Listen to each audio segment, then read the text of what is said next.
29 அதிகாரம்.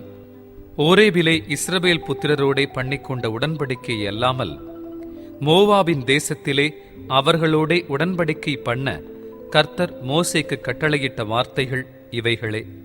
மோசே இஸ்ரவேலர் எல்லாரையும் வரவழைத்து அவர்களை நோக்கி, எகிப்து தேசத்தில் உங்கள் கண்களுக்கு முன்பாக பார்வோனுக்கும் அவனுடைய எல்லா ஊழியக்காரருக்கும் அவனுடைய தேசம் முழுவதற்கும் கர்த்தர் செய்த பெரிய சோதனைகளையும் பெரிய அடையாளங்களையும் அற்புதங்களையும் கண்ணார கண்டீர்களே.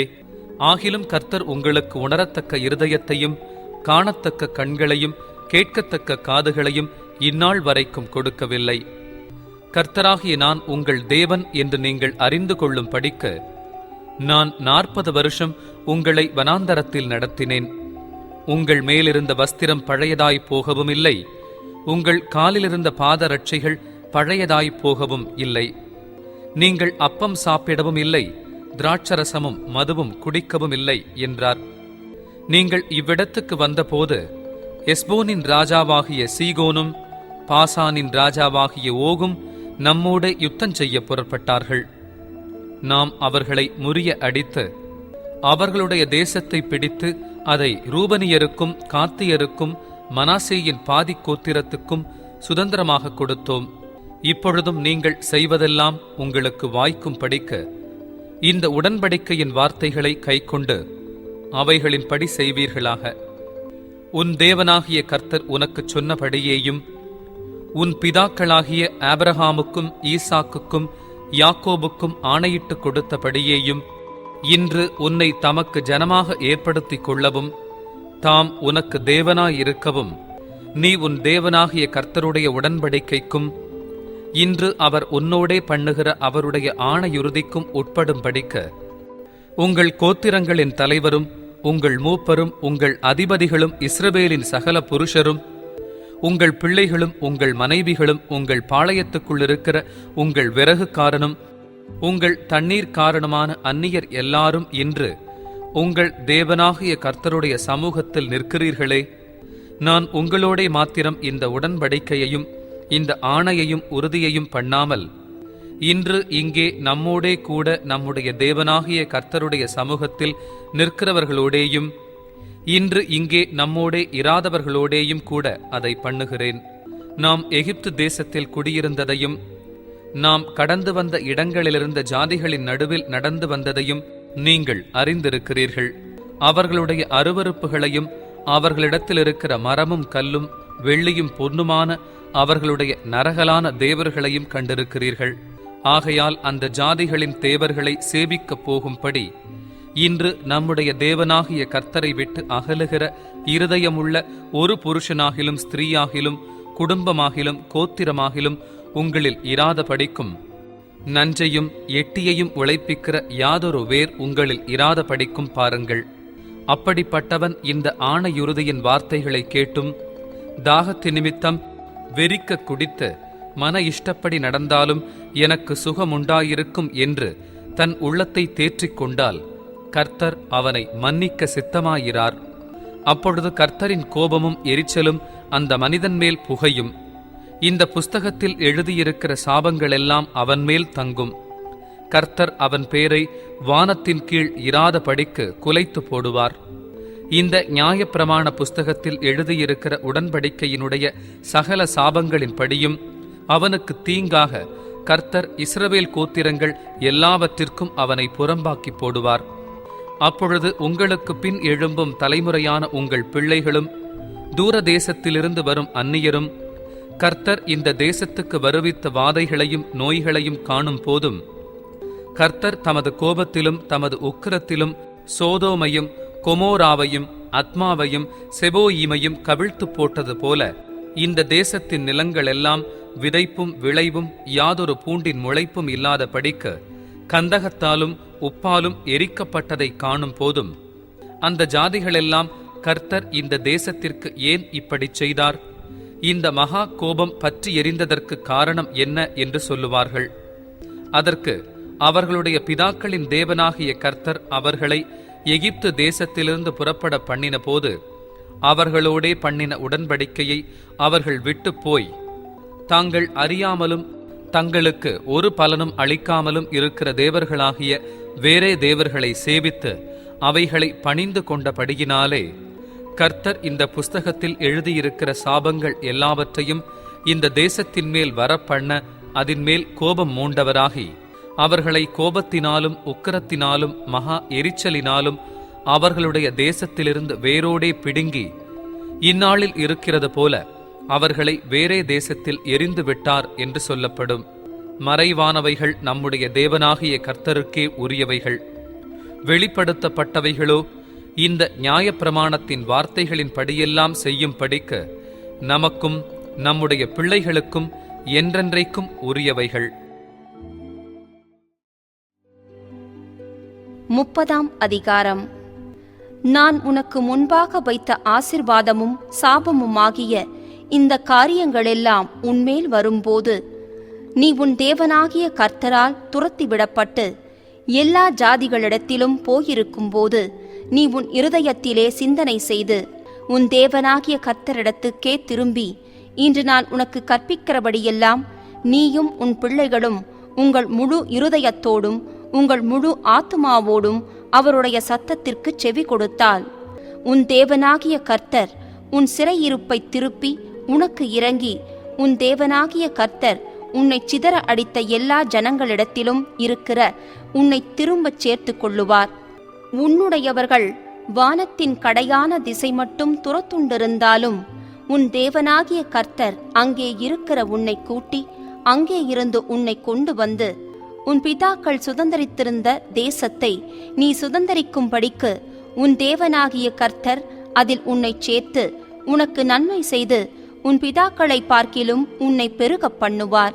உன் தேவனாகிய கர்த்தரில் நீ உன் முழு இருதயத்தோடும் உன் முழு ஆத்துமாவோடும் அன்பு கூர்ந்து பிழைக்கும்படி உன் தேவனாகிய கர்த்தர் உன் இருதயத்தையும் உன் சந்ததியாரின் இருதயத்தையும் விருத்த சேதனம் பண்ணி இந்த சாபங்களையெல்லாம் உன் சத்துருக்கள் மேலும் உன்னை துன்பப்படுத்தின உன் பகைஞர் மேலும் சுமரப் பண்ணுவார்.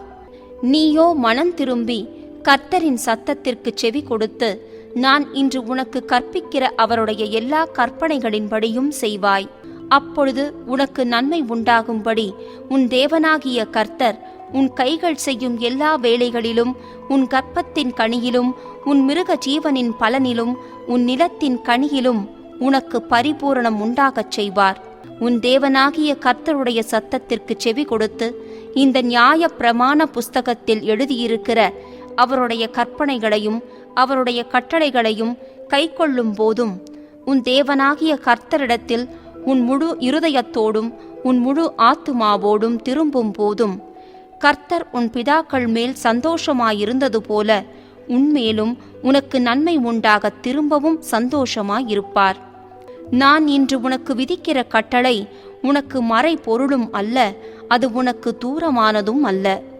நாங்கள் அதை கேட்டு அதன்படி செய்யும் பொருட்டு எங்கள் நிமித்தம் வானத்துக்கு ஏறி அதை எங்களுக்கு கொண்டு வருகிறவன் யார் என்று நீ சொல்லத்தக்கதாக அது வானத்தில் உள்ளதும் அல்ல. நாங்கள் அதை கேட்டு அதன்படி செய்யும் பொருட்டு எங்கள் நிமித்தம் சமுத்திரத்தை கடந்து அதை கொண்டு வருகிறவன் யார் என்று நீ சொல்லத்தக்கதாக அது சமுத்திரத்திற்கு அப்புறத்தில் உள்ளதும் அல்ல. நீ அந்த வார்த்தையின்படியே செய்யும் பொருட்டு அது உனக்கு மிகவும் சமீபமாய் உன் வாயிலும் உன் இருதயத்திலும் இருக்கிறது. இதோ ஜீவனையும் நன்மையையும் மரணத்தையும் தீமையையும் இன்று உனக்கு முன்னே வைத்தேன். நீ பிழைத்து பெருகும்படிக்கும் நீ சுதந்தரிக்கப் போகிற தேசத்தில் உன் தேவனாகிய கர்த்தர் உன்னை ஆசிர்வதிக்கும்படிக்கும் நீ உன் தேவனாகிய கர்த்தரில் அன்பு கூறவும் அவர் வழிகளில் நடக்கவும் அவர் கற்பனைகளையும் கட்டளைகளையும் நியாயங்களையும் கைக்கொள்ளவும் நான் இன்று உனக்கு கற்பிக்கிறேன். நீ கேளாதபடிக்கு மனம் பேதித்து இழுப்புண்டு போய் வேறே தேவர்களை பணிந்து அவர்களை சேவிப்பாயானால் நீங்கள் சுதந்தரிக்கிறதற்கு யோர்தானை கடந்து போகிற தேசத்தில் நெடுநாள் வாழாமல் நிச்சயமாய் அழிந்து போவீர்கள் என்பதை இன்று உங்களுக்கு அறிவிக்கிறேன். நான் ஜீவனையும் மரணத்தையும் ஆசீர்வாதத்தையும் சாபத்தையும் உனக்கு முன் வைத்தேன் என்று உங்கள் மேல் வானத்தையும் பூமியையும் இன்று சாட்சி வைக்கிறேன். ஆகையால் நீயும் உன் சந்ததியும் பிழைக்கும்படிக்கு நீ ஜீவனை தெரிந்து கொண்டு, கர்த்தர் உன் பிதாக்களாகிய ஆபிரகாமுக்கும் ஈசாக்குக்கும் யாக்கோபுக்கும் கொடுப்பேன் என்று அவர்களுக்கு ஆணையிட்டு கொடுத்த தேசத்திலே குடியிருக்கும்படிக்கு உன் தேவனாகிய கர்த்தரில் அன்பு கூர்ந்து அவர் சத்தத்திற்கு செவி கொடுத்து அவரை பற்றிக் கொள்வாயாக. அவரே உனக்கு ஜீவனும் தீர்க்காயுசுமானவர் என்றான்.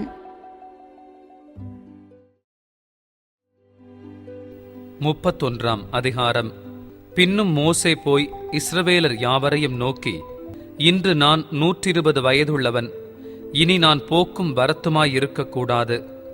இந்த யோர்தானை நீ கடந்து போவதில்லை என்று கர்த்தர் என்னோடே சொல்லியிருக்கிறார். உன் தேவனாகிய கர்த்தர் தாமே உனக்கு முன்பாக கடந்து போவார். அவரே உனக்கு முன்னின்று அந்த தேசத்தாரை அழிப்பார். நீ அவர்கள் தேசத்தை சுதந்தரிப்பாய்.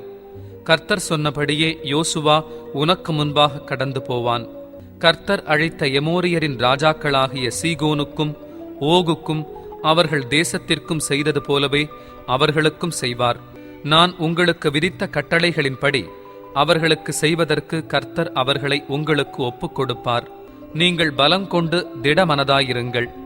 அவர்களுக்கு பயப்படவும் திகைக்கவும் வேண்டாம். உன் தேவனாகிய கர்த்தர் தாமே உன்னோடே கூட வருகிறார். அவர் உன்னை விட்டு விலகுவதுமில்லை, உன்னை கைவிடுவதும் இல்லை என்று சொன்னான். பின்பு மோசே யோசுவாவை அழைத்து இஸ்ரவேலர் எல்லாரும் பார்த்திருக்க அவனை நோக்கி, பலங்கொண்டு திடமனதாயிரு. கர்த்தர் இவர்களுக்கு கொடுப்பேன் என்று இவர்களுடைய பிதாக்களுக்கு ஆணையிட்ட தேசத்துக்கு நீ இந்த ஜனத்தை அழைத்து கொண்டு போய் அதை இவர்கள் சுதந்தரிக்கும்படி செய்வாய். கர்த்தர் தாமே உனக்கு முன்பாக போகிறவர். அவர் உன்னோடே இருப்பார். அவர் உன்னை விட்டு விலகுவதுமில்லை, உன்னை கைவிடுவதுமில்லை. நீ பயப்படவும் கலங்கவும் வேண்டாம் என்றான்.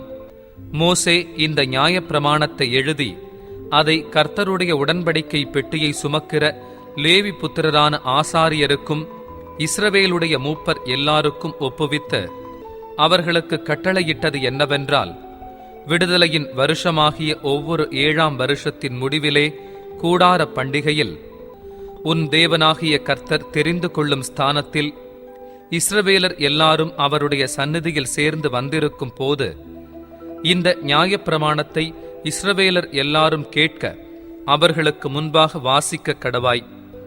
புருஷர்களும் ஸ்திரீகளும் பிள்ளைகளும் உன் வாசல்களிலிருக்கும் அந்நியர்களும் கேட்டு கற்றுக்கொண்டு உங்கள் தேவனாகிய கர்த்தருக்கு பயந்து இந்த நியாயப்பிரமாண வார்த்தைகளின் படியெல்லாம் செய்ய கவனமாயிருக்கும் படிக்கும் அதை அறியாத அவர்கள் பிள்ளைகளும் கேட்ட, நீங்கள் யோர்தானை கடந்து சுதந்தரிக்கப் போகிற தேசத்தில் உயிரோடிருக்கும் நாளெல்லாம் உங்கள் தேவனாகிய கர்த்தருக்கு பயப்பட கற்றுக்கொள்ளும் படிக்கும் ஜனத்தை கூட்டி அதை வாசிக்க வேண்டும் என்றான். பின்பு கர்த்தர் மோசேயை நோக்கி, இதோ நீ மரிக்கும் காலம் சமீபித்திருக்கிறது. நான் யோசுவாவுக்கு கட்டளை கொடுக்கும்படி அவனை அழைத்து கொண்டு ஆசரிப்பு கூடாரத்தில் வந்து நில்லுங்கள் என்றார். அப்படியே மோசேயும் யோசுவாவும் போய் ஆசரிப்பு கூடாரத்தில் நின்றார்கள். கர்த்தர் கூடாரத்திலே மேகஸ்தம்பத்தில் தரிசனமானார். மேகஸ்தம்பம் கூடார வாசல் மேல் நின்றது. கர்த்தர் மோசேயை நோக்கி, நீ உன் பிதாக்களோடே படுத்துக் கொள்ளப் போகிறாய். இந்த ஜனங்கள் எழும்பி தாங்கள் போயிருக்கும் தேசத்திலுள்ள அந்நிய தேவர்களை சோர மார்க்கமாய் பின்பற்றி என்னை விட்டு தங்களுடனே நான் பண்ணின உடன்படிக்கையை மீறுவார்கள். அந்நாளிலே நான் அவர்கள் மேல் கோபம் கொண்டு அவர்களை கைவிட்டு என் முகத்தை அவர்களுக்கு மறைப்பேன். அதனால் அவர்கள் பட்சிக்கப்படும் படிக்கு அநேக தீங்குகளும் இக்கட்டுகளும் அவர்களை தொடரும். அந்நாளிலே அவர்கள், எங்கள் தேவன் எங்கள் நடுவே இராததினாலே அல்லவா இந்த தீங்குகள் எங்களை தொடர்ந்தது என்பார்கள். அவர்கள் வேறே தேவர்களிடத்தில் திரும்பி போய் செய்த சகல தீமைகளி நிமித்தமும் நான் அந்நாளிலே என் முகத்தை மறைக்கவே மறைப்பேன். இப்பொழுது நீங்கள் இந்த பாட்டை எழுதிக் கொண்டு இதை இஸ்ரவேல் புத்திரருக்கு படிப்பித்து, இந்த பாட்டு எனக்கு சாட்சியாக இஸ்ரவேல் புத்திரருக்குள்ளே இருக்கும்படி இதை அவர்கள் வாயில் வழங்க பண்ணுங்கள். நான் அவர்கள் பிதாக்களுக்கு ஆணையிட்டு கொடுத்த பாலும் தேனும் ஓடுகிற தேசத்தில் அவர்களை பிரவேசிக்க பண்ணின பின்பு அவர்கள் புசித்து திருப்தியாகி கொழுத்து போயிருக்கும் போது அவர்கள் வேறே தேவர்களிடத்தில் திரும்பி அவர்களை சேவித்து எனக்கு கோபமூட்டி என் உடன்படிக்கையை மீறுவார்கள். அநேக தீங்குகளும் இக்கட்டுகளும் அவர்களை தொடரும் போது அவர்கள் சந்ததியாரின் வாயில் மறந்து போகாதிருக்கும் இந்த பாட்டே அவர்களுக்கு விரோதமான சாட்சி பகரும். நான் ஆணையிட்டு கொடுத்த தேசத்தில் அவர்களை பிரவேசிக்க பண்ணாதிருக்கிற இப்பொழுதே அவர்கள் கொண்டிருக்கும் எண்ணம் இன்னது என்று அறிவேன் என்றார். அன்றைக்கே மோசே அந்த பாட்டை எழுதி அதை இஸ்ரவேல் புத்திரருக்கு படிப்பித்தான். அவர் நூனின் குமாரனாகிய யோசுவாவை நோக்கி, நீ பலங்கொண்டு திடமனதாயிரு. இஸ்ரவேல் புத்திரருக்கு நான் ஆணையிட்டு கொடுத்த தேசத்தில் நீ அவர்களை நடத்தி கொண்டு போவாய். நான் உன்னோடிருப்பேன் என்று கட்டளையிட்டார். மோசே இந்த நியாயப்பிரமாணத்தின் வார்த்தைகள் முழுவதையும் ஒரு புஸ்தகத்தில் எழுதி முடித்த பின்பு மோசே கர்த்தருடைய உடன்படிக்கை பெட்டியை சுமக்கிற லேவியரை நோக்கி, நீங்கள் இந்த நியாயப்பிரமாண புஸ்தகத்தை எடுத்து அதை உங்கள் தேவனாகிய கர்த்தருடைய உடன்படிக்கை பெட்டியின் பக்கத்திலே வையுங்கள். அங்கே அது உனக்கு விரோதமான சாட்சியாயிருக்கும். நான் உன் கலக குணத்தையும் உன் கடின கழுத்தையும் அறிந்திருக்கிறேன். இன்று நான் இன்னும் உங்களுடன் உயிரோடு இருக்கையில் கர்த்தருக்கு விரோதமாக கலகம் பண்ணினீர்களே, என் மரணத்திற்கு பின்பு எவ்வளவு அதிகமாய் கலகம் பண்ணுவீர்கள்? உங்கள் கோத்திரங்களில் உள்ள மூப்பர், உங்கள் அதிபதிகள் எல்லாருடைய காதுகளும் கேட்கத்தக்கதாக நான் இந்த வார்த்தைகளை சொல்லவும், அவர்களுக்கு விரோதமாக வானத்தையும் பூமியையும் சாட்சி வைக்கவும் அவர்களை என்னிடத்தில் கூடி வரச் செய்யுங்கள். என் மரணத்திற்கு பின்பு நீங்கள் நிச்சயமாய் உங்களை கெடுத்து நான் உங்களுக்கு கட்டளையிட்ட வழியை விட்டு விலகுவீர்கள். ஆகையால் கடைசி நாட்களில் தீங்கு உங்களுக்கு நேரிடும். உங்கள் கை கிரியைகளினாலே கர்த்தரை கோபப்படுத்தும் படிக்க அவர் பார்வைக்கு பொல்லாப்பானதை செய்வீர்கள் என்பதை அறிவேன் என்று சொல்லி இஸ்ரவேல் சபையார் எல்லாரும் கேட்க மோசே இந்த பாட்டின் வார்த்தைகளை முடியும் வரையும் சொன்னான். 32ஆம் அதிகாரம். வானங்களே செவி கொடுங்கள், நான் பேசுவேன். பூமியே என் வாய்மொழிகளை கேட்பாயாக. மழையானது இளம் பயிரின் மேல் பொழிவது போல என் உபதேசம் பொழியும். பனித்துளிகள் புல்லின் மேல் இறங்குவது போல என் வசனம் இறங்கும். கர்த்தருடைய நாமத்தை பிரசித்தம் பண்ணுவேன். நம்முடைய தேவனுக்கு மகத்துவத்தை செலுத்துங்கள். அவர் கன்மலை, அவர் கிரியை உத்தமமானது, அவர் வழிகளெல்லாம் நியாயம். அவர் நியாயக்கேடில்லாத சத்தியமுள்ள தேவன். அவர் நீதியும் செம்மையுமானவர். அவர்களோ தங்களை கெடுத்துக் கொண்டார்கள். அவர்கள் அவருடைய பிள்ளைகள் அல்ல, இதுவே அவர்கள் காரியம். அவர்கள் மாறுபாடும் தாறுமாறும் உள்ள சந்ததியார். விவேகமில்லாத மதிக்கட்ட ஜனங்களே, இப்படியா கர்த்தருக்கு பதிலளிக்கிறீர்கள்? உன்னை ஆட்கொண்ட பிதா அவரல்லவா? உன்னை உண்டாக்கி உன்னை நிலைப்படுத்தினவர் அவரல்லவா?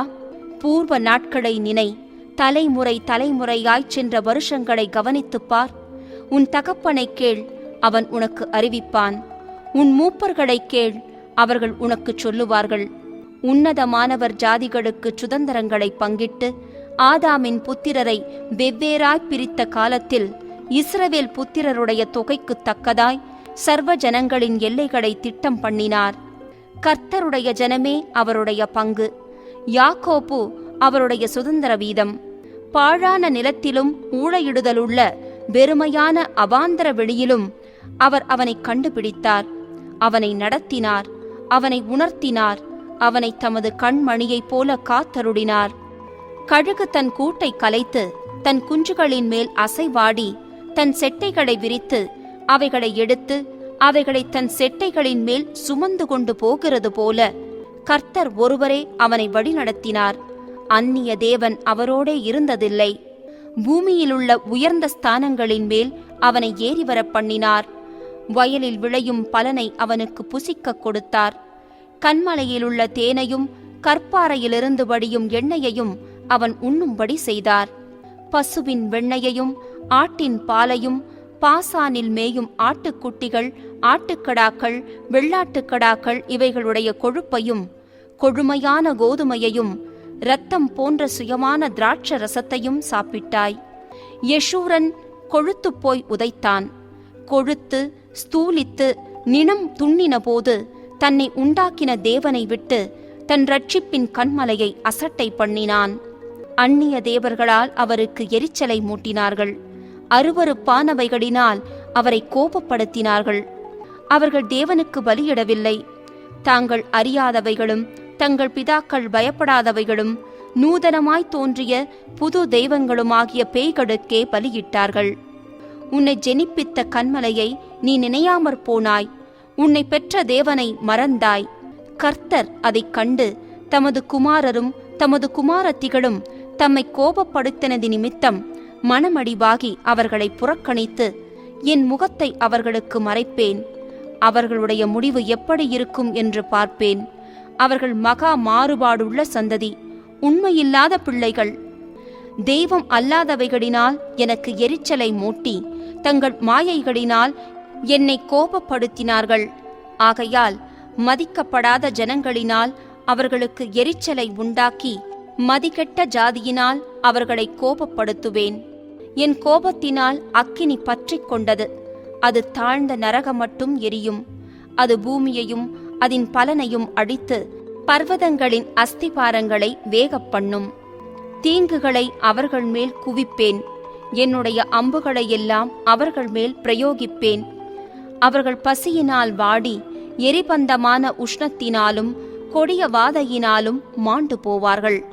துஷ்ட மிருகங்களின் பற்களையும் தரையில் ஊறும் பாம்புகளின் விஷத்தையும் அவர்களுக்குள் அனுப்புவேன். வெளியிலே பட்டயமும் உள்ளே பயங்கரமும் வாலிபனையும் கன்னியையும் குழந்தையையும் நரைத்த கிழவனையும் அழிக்கும். எங்கள் கை உயர்ந்ததென்றும் கர்த்தர் இதையெல்லாம் செய்யவில்லை என்றும் அவர்களுடைய பகைஞர் தப்பெண்ணங்கொண்டு சொல்லுவார்கள் என்று நான் சத்துருவின் குரோதத்திற்கு அஞ்சாதிருந்தேனானால் நான் அவர்களை மூலைக்கு மூலை சிதற அடித்து மனிதருக்குள் அவர்களுடைய பெயர் அற்றுப்போக பண்ணுவேன் என்று சொல்லியிருப்பேன். அவர்கள் யோசனை கெட்ட ஜாதி, அவர்களுக்கு உணர்வு இல்லை. அவர்கள் ஞானமடைந்து இதை உணர்ந்து தங்கள் முடிவை சிந்தித்து கொண்டால் நலமாயிருக்கும் என்றார். அவர்களுடைய கன்மலை அவர்களை விற்காமலும் கர்த்தர் அவர்களை ஒப்புக்கொடாமலும் இருந்தாரானால் ஒருவன் 1000 பேரை துரத்தி 2 பேர் 10,000 பேரை ஓட்டுவதெப்படி? தங்கள் கன்மலை நம்முடைய கன்மலையைப் போல் அல்ல என்று நம்முடைய சத்துருக்களே தீர்மானிக்கிறார்கள். அவர்களுடைய திராட்சச் செடி சோதோமிலும் கொமோரா நிலங்களிலும் பயிரான திராட்சச் செடியிலும் தாழ்ந்த ஜாதியாயிருக்கிறது. அவைகளின் பழங்கள் பித்தும் அவைகளின் குலைகள் கசப்புமாயிருக்கிறது. அவர்களுடைய திராட்சரசம் வலு சர்ப்பங்களின் விஷமும் விரியன் பாம்புகளின் கொடிய விஷமுமானது. இது என்னிடத்தில் வைத்து வைக்கப்பட்டு என் பொக்கிஷங்களில் இது முத்திரை போடப்பட்டிருக்கிறதில்லையோ? பழிவாங்குவதும் பதிலளிப்பதும் எனக்கு உரியது. ஏற்ற காலத்தில் அவர்களுடைய கால் தள்ளாடும். அவர்களுடைய ஆபத்து நாள் சமீபமாயிருக்கிறது. அவர்களுக்கு நேரிடும் காரியங்கள் தீவிரித்து வரும். கர்த்தர் தம்முடைய ஜனங்களை நியாயந்தீர்த்து அவர்கள் பெலன் போயிற்றென்றும் அடைக்கப்பட்டவர்களாவது விடுதலை பெற்றவர்களாவது ஒருவரும் இல்லை என்றும் காணும்போது தம்முடைய ஊழியக்காரர் மேல் பரிதாபப்படுவார். அப்பொழுது அவர்கள் பலியிட்ட பலிகளின் கொழுப்பை தின்று பான பலிகளின் திராட்சரசத்தை குடித்த அவர்களுடைய தெய்வங்களும் அவர்கள் நம்பின கன்மலையும் எங்கே? அவைகள் எழுந்து உங்களுக்கு சகாயம் பண்ணி உங்களுக்கு மறைவிடமாயிருக்கட்டும். நானே அவர். என்னோடே வேறே தேவன் இல்லை என்பதை இப்பொழுது பாருங்கள். நான் கொல்லுகிறேன், நான் உயிர்ப்பிக்கிறேன், நான் காயப்படுத்துகிறேன், நான் சொஸ்தப்படுத்துகிறேன். என் கைக்கு தப்புவிப்பார் இல்லை. நான் என் கரத்தை வானத்திற்கு நேராக உயர்த்தி நான் என்றென்றைக்கும் ஜீவித்திருக்கிறவர் என்கிறேன். மின்னும் என் பட்டயத்தை நான் கருக்காக்கி என் கையானது நியாயத்தை பிடித்து கொள்ளுமானால் என் சத்துருக்களிடத்தில் பழி வாங்கி என்னை பகைக்கிறவர்களுக்கு பதிலளிப்பேன். கொலையுண்டும் சிறைப்பட்டும் போனவர்களுடைய இரத்தத்தாலே என் அம்புகளை வெறிகொள்ள பண்ணுவேன். என் பட்டயம் தலைவர் முதற்கொண்டு சகல சத்துருக்களின் மாம்சத்தையும் பட்சிக்கும். ஜாதிகளே, அவருடைய ஜனங்களோடே கூட களி கூறுங்கள். அவர் தமது ஊழியக்காரரின் இரத்தத்திற்கு பழி வாங்கி தம்முடைய சத்துருக்களுக்கு பதிலளித்து தமது தேசத்தின் மேலும் தமது ஜனங்களின் மேலும் கிருபையுள்ளவராவார். மோசேயும் நூனின் குமாரனாகிய யோசுவாவும் வந்து இந்த பாட்டின் வார்த்தைகளையெல்லாம் ஜனங்கள் கேட்கத்தக்கதாகச் சொன்னார்கள்.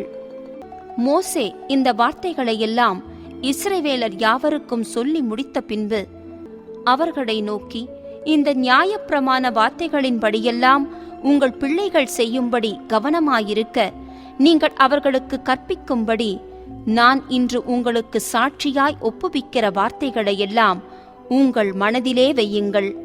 இது உங்களுக்கு வியர்த்தமான காரியமல்லவே?